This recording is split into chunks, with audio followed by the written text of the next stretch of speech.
Que bom que você está aqui, que podemos nos encontrar novamente para juntos meditarmos na Palavra de Deus e para juntos aprendermos o que o Senhor tem para nós. Eu quero lembrá-lo que este momento de oração é especial. A oração, ela é essencial para a vida do cristão.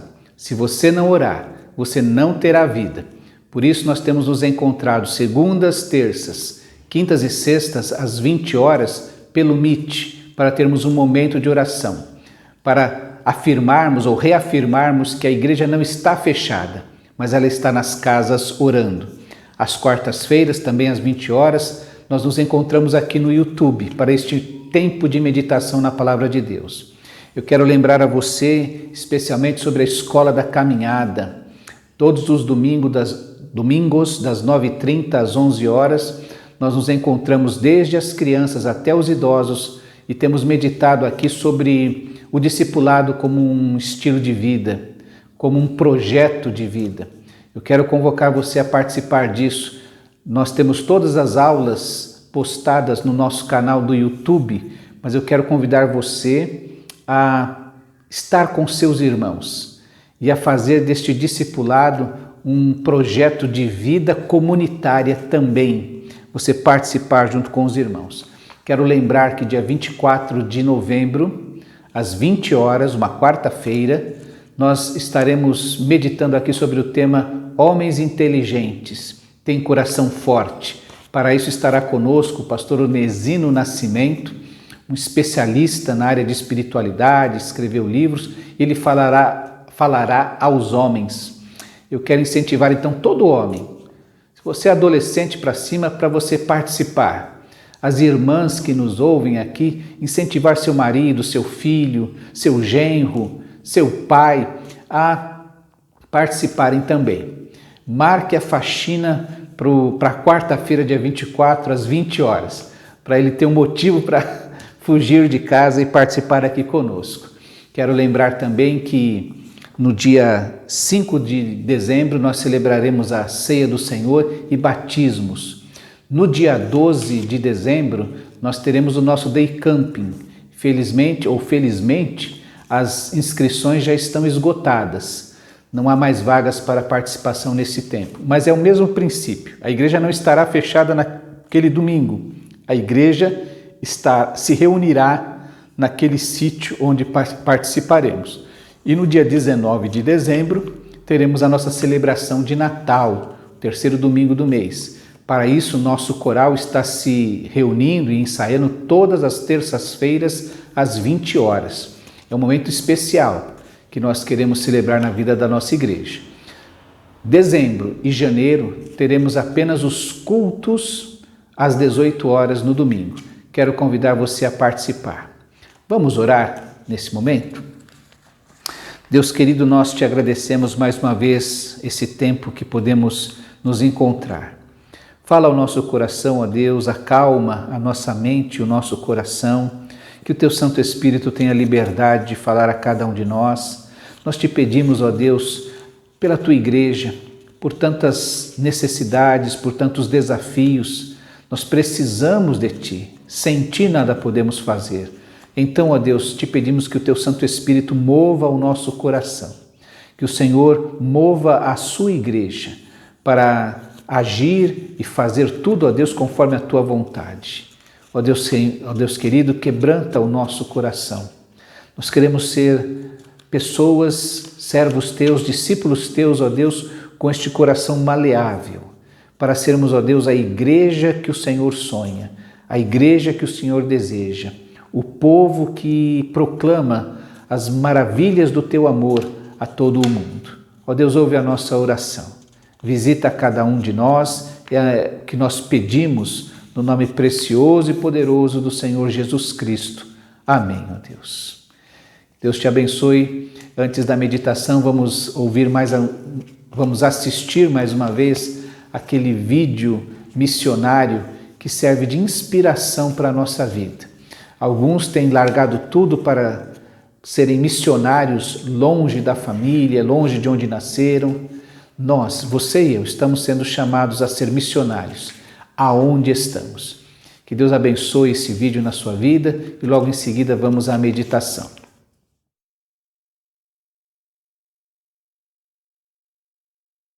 Durante esse tempo que temos atuado aqui na Amazônia, nós temos levado a única esperança, que é Jesus Cristo, aos ribeirinhos.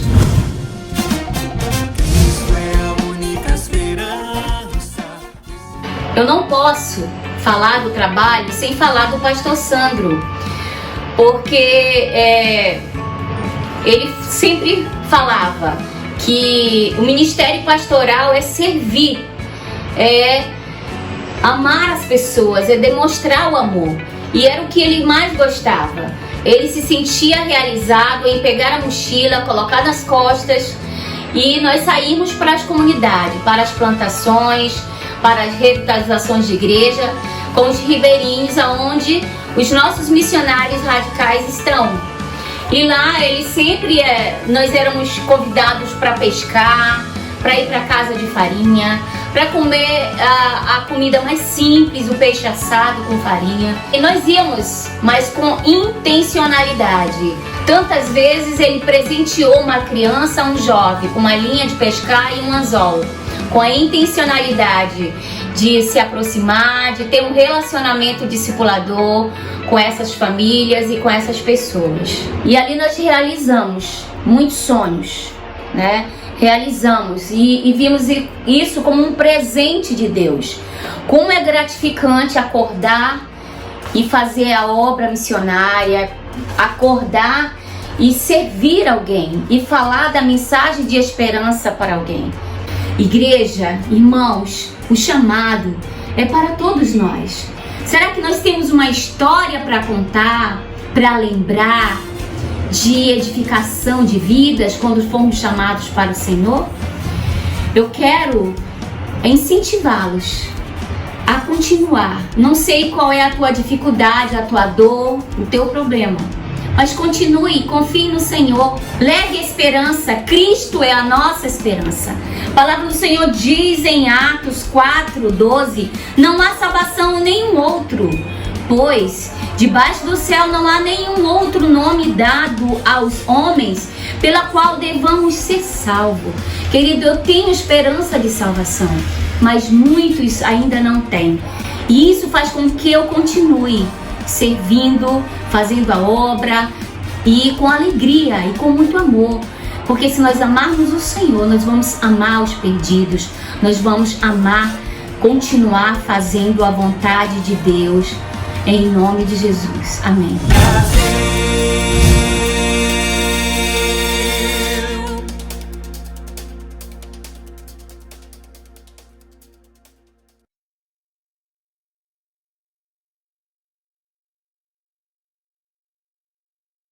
Abra sua Bíblia no Salmo de número 55. Hoje nós vamos meditar sobre a promessa do cuidado sustentador da parte do Pai. É uma promessa muito especial. Todos nós enfrentamos momentos difíceis em nossas vidas e isto é inevitável para quem está vivo. Então, esta promessa vem ao encontro da necessidade de cada um de nós. Tenho certeza que você que me ouve neste instante tem uma necessidade e de que precisa, para enfrentá-la, de que Deus o sustente, que Deus supra a sua necessidade com forças, com orientação, como nós já vimos, que Deus esteja junto com você, que você perceba a companhia amorosa e sustentadora de Deus em sua vida. O Salmo 55, no verso 22, eu vou destacar apenas este verso, vai nos falar a respeito desta experiência que o rei Davi teve com Deus e de como ele experimentou este cuidado sustentador da parte de Deus. O verso 22 diz assim: entregue suas preocupações ao Senhor e Ele o susterá. Jamais permitirá que o justo venha a cair. Eu quero convidar você a orarmos neste instante.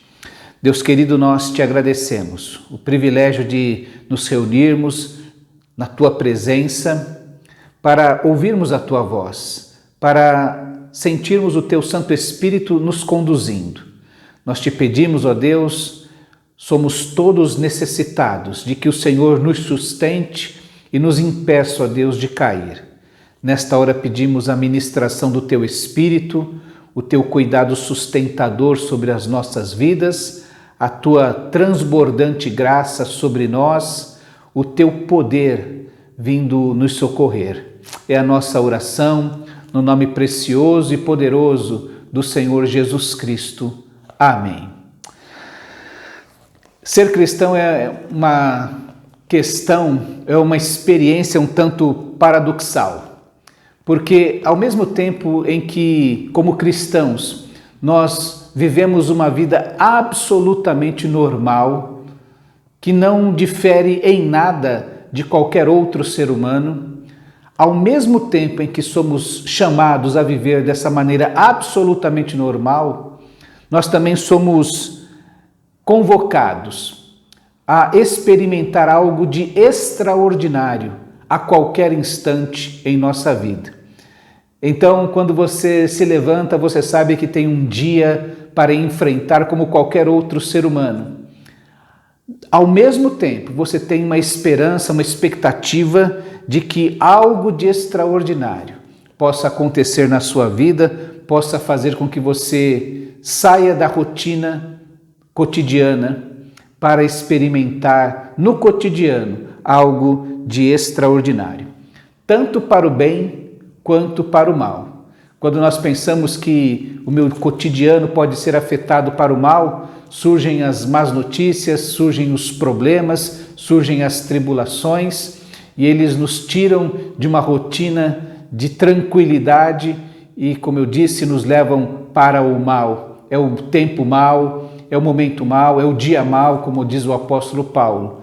Ao mesmo tempo, o nosso cotidiano, que pode ser vivido de uma maneira tão simples, tão normal, pode ser afetado com a extraordinária ação de Deus sobre a nossa vida. Se podemos ser afetados para o mal diante das circunstâncias, dos problemas que qualquer ser humano pode enfrentar, temos a esperança, a expectativa de que diante do mal possamos ter um socorro, um cuidado sustentador especial da parte do nosso Deus. É assim que Davi escreve então, diante das circunstâncias da sua vida, ele nos faz lembrar de 3 aspectos que permeiam a vida das pessoas, mas especialmente do que ele vai chamar no Salmo do justo, daquele que busca Deus, daquele que confia em Deus,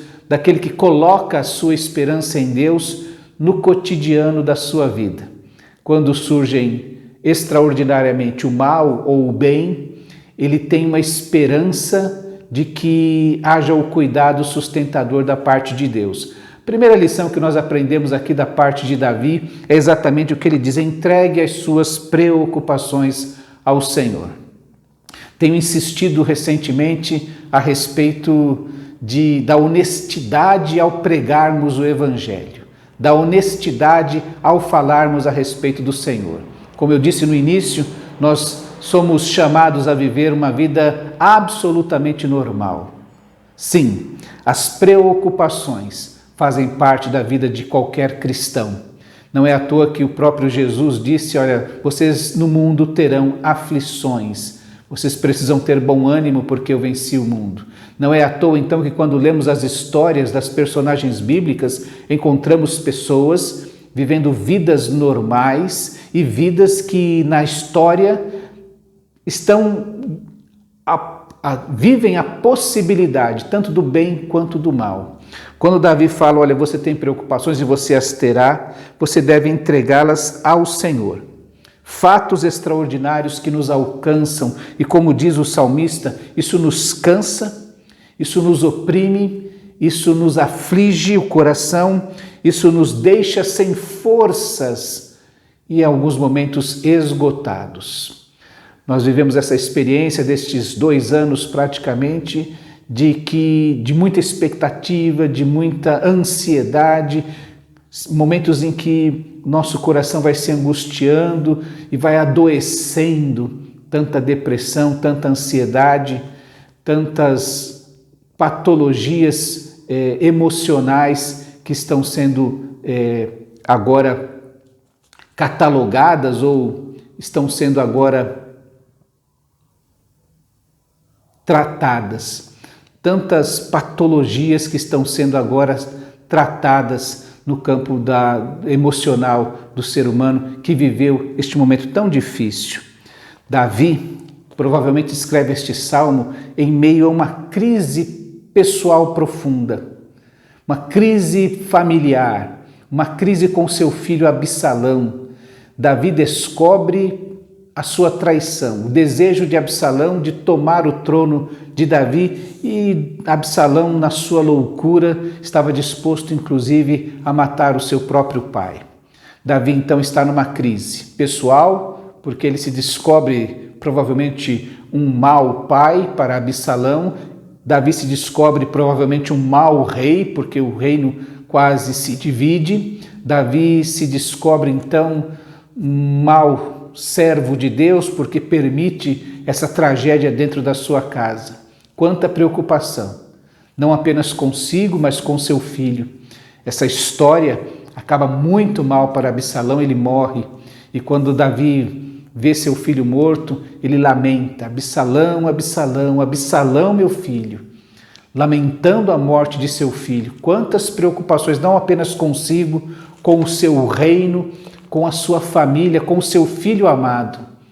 Diante das preocupações, todo justo tem preocupações e às vezes se sente sobrecarregado.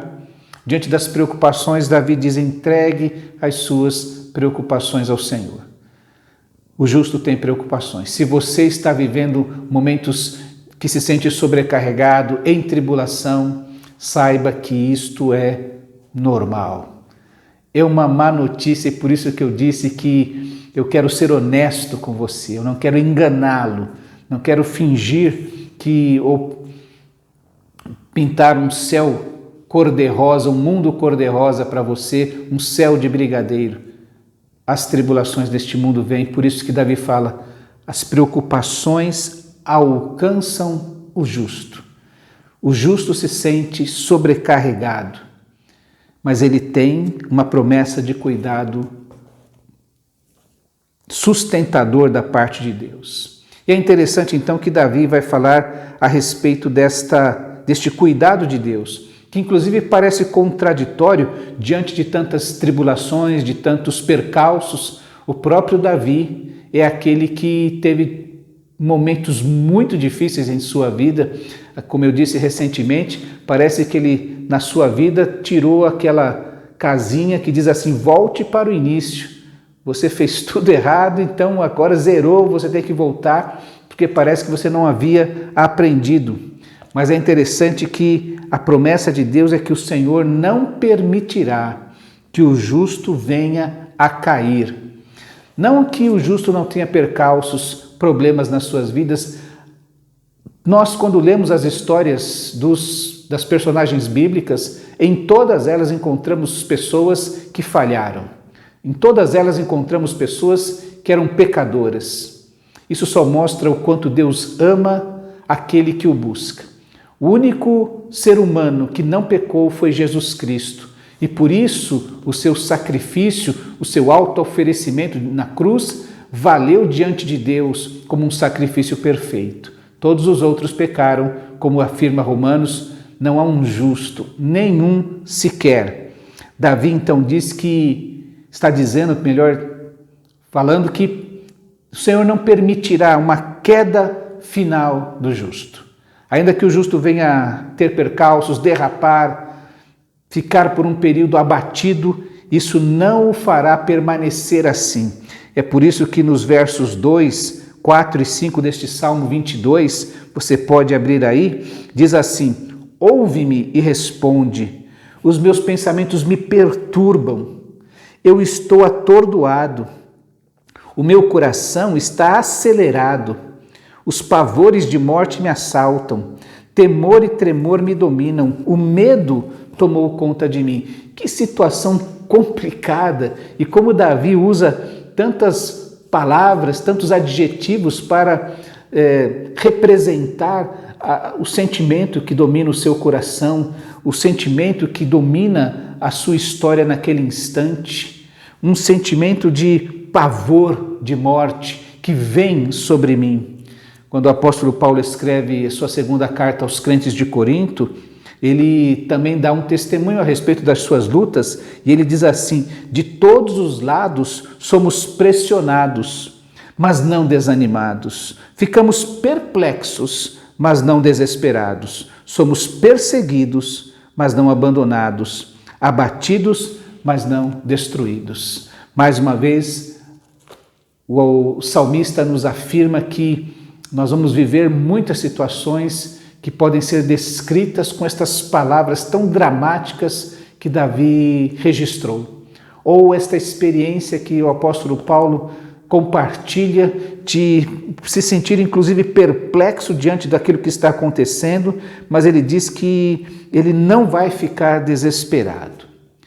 Spurgeon, um grande pregador, diz que a vida do cristão é como aquela árvore diante de uma tempestade que vem contra ela e os seus galhos são agitados, as suas folhas chegam a cair, mas em momento algum ela é arrancada com as suas raízes. Semana passada nós falávamos de um outro exemplo, que era de que o cristão pode derrapar ali no convés do navio, mas não cair no mar, não cair para fora do navio. Aqui nós estamos vendo que a gente pode até balançar como uma árvore, mas não ser arrancado pelas raízes.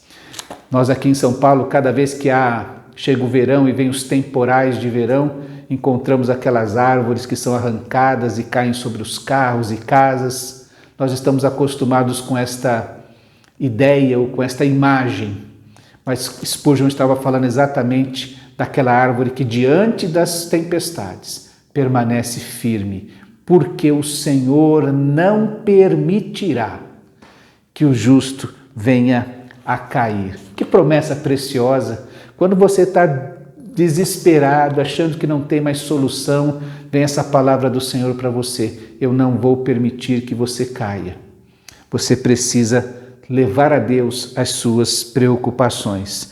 Por isso que se o justo tem preocupações e às vezes se sente sobrecarregado, se o justo não cairá porque o Senhor não permitirá, ele não cairá porque o justo entrega as suas preocupações a Deus. Veja que nos versos 16 e 17 deste salmo está escrito assim: eu, porém, Davi falando, diante dessa situação que ele descreveu como se sentindo perturbado e abatido, ele diz: eu, porém, clamo a Deus e o Senhor me salvará. À tarde, pela manhã e ao meio-dia choro angustiado e ele ouve a minha voz. Que testemunho tremendo do rei Davi para nós. Eu insisti na oração, à tarde, pela manhã, ao meio-dia, chorei angustiado na minha oração e o Senhor ouviu a minha voz. Entregar as preocupações significa contar a Deus sobre elas. Você poderia me perguntar, mas Deus já não sabe todas elas? Deus já não está me vendo ou vendo a situação em que eu estou vivendo? Sim, não quero aqui acabar com o mercado dos psicólogos, dos psicanalistas, mas lembre-se que verbalizar os seus sentimentos é algo tão importante que a ciência diz que é curador, que alivia a dor, que traz sabedoria. E Davi já vinha falando a respeito disso 1000 anos antes de Cristo, quando ele disse: olha, eu comecei a falar com Deus sobre as minhas preocupações. Eu fui a Deus para falar dos pensamentos que estavam me perturbando. Eu fui a Deus falar do atordoamento que eu estava vivendo diante daquela situação. Eu recentemente tive o carro furtado e eu usei a expressão que eu fiquei meio abobado no primeiro instante. Mas esse atordoamento que você fica assim meio que suspenso, sem saber o que fazer. Imagine que o seu filho criou um motim e quer derrubá-lo do trono e, se possível, matá-lo. E quando você tem consciência dessa notícia, como é que você se sente? Davi fala então de que, olha, os pensamentos me perturbam. Eu fui um mau pai, um mau rei, eu sou um mau servo de Deus, estou atordoado diante dessa situação, eu não acredito, não é possível que isso esteja acontecendo. O coração acelerado. E ele diz que os pavores de morte me assaltaram, vieram sobre mim, me pegaram de surpresa, do temor e tremor que me dominaram e do medo que tomou conta de mim. Sabe, Davi vai a Deus e por isso ele escreve este salmo para falar destas coisas, destes sentimentos.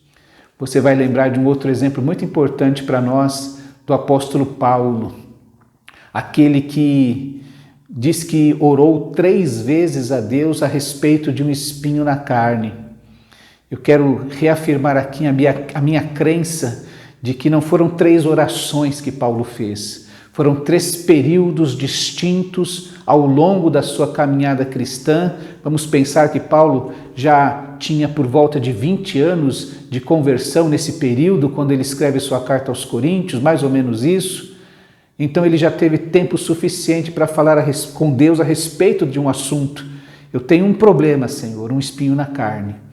E Paulo diz, eu orei 3 vezes. Eu insisti diante de Deus 3 vezes até receber a resposta que Deus tinha para a minha vida. O justo tem preocupações e se sente sobrecarregado.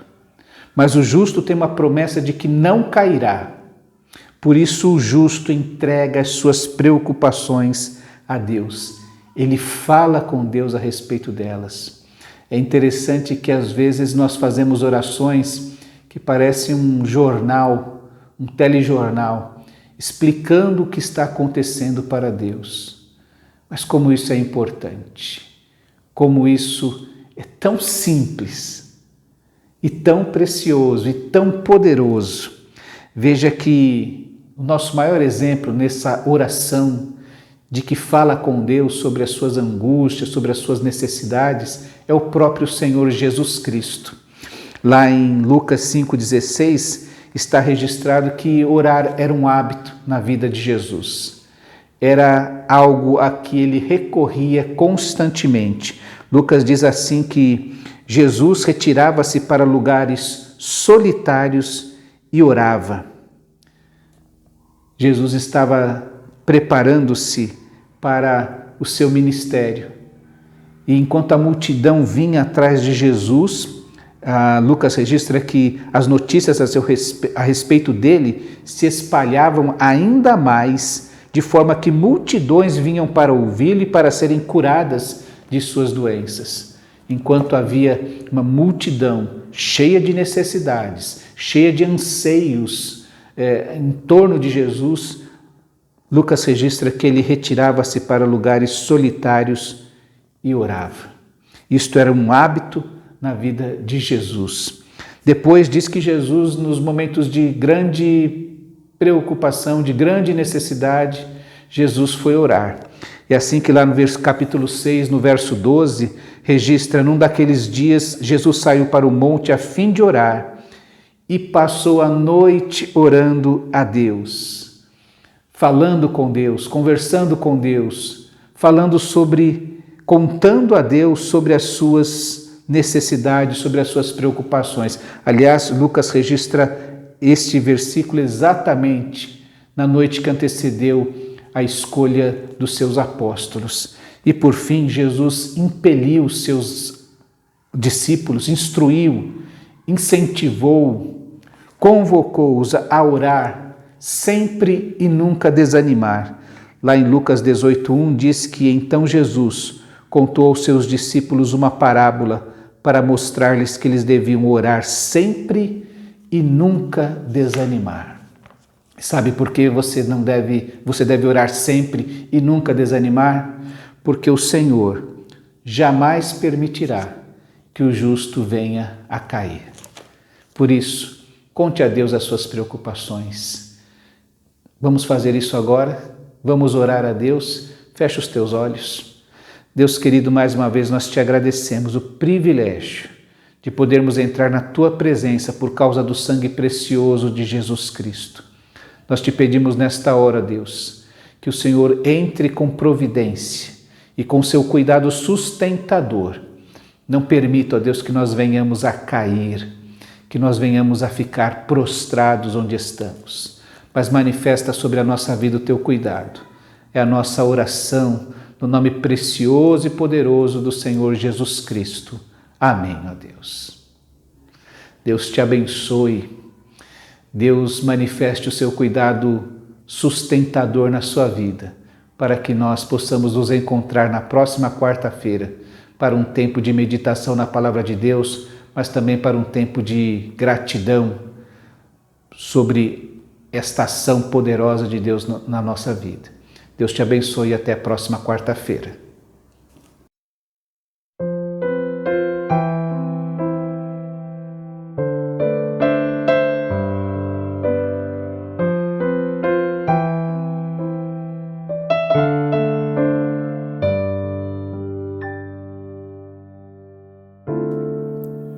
Sei que os teus olhos,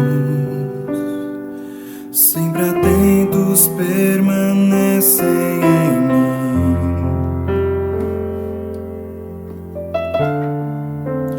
E os teus ouvidos estão sensíveis para ouvir meu clamor. Posso até chorar, mas a alegria vem de manhã. És Deus de perto e não de longe, nunca mudastes, tu és fiel.